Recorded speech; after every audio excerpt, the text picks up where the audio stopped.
Lelaki ini berusia lebih 70 tahun ini tetapi kakinya masih lincah, tetapi baru sebulan lalu dia tidak dapat berdiri sendiri kerana masalah penuaian dan bersalin yang berat menyebabkan keradangan pada sendi. Tidak tahan melihat bapanya kesakitan, anak perempuan itu menggunakan hubungannya dengan seorang kenalannya yang bekerja di Institut Ortopedik Thailand untuk memperkenalkannya dengan gel urut Thai Kim Se ini. Tidak sangka, selepas hanya seminggu digunakan, bapanya mula berasa kurang sakit dan lebih selesa. Ini adalah gel penghilang rasa sakit dan anti radang Thai Kim Se yang menyokong tulang dan sendi. Sapukan sekali setiap malam pada bahagian yang sakit dan urut secara rata. Masalah sakit sendi akan cepat selesai.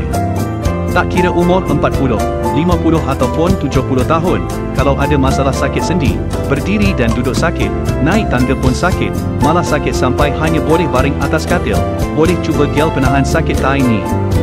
Pada mulanya saya fikir ia hanya gel pelepas sakit biasa, tetapi apabila saya sapukan pada bahu, leher, belakang, kaki atau lengan saya untuk seketika, ia terasa panas seperti matahari kecil.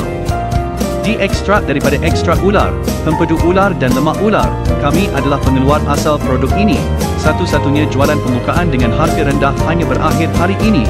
Tidak akan ada lagi diskaun hebat seperti ini.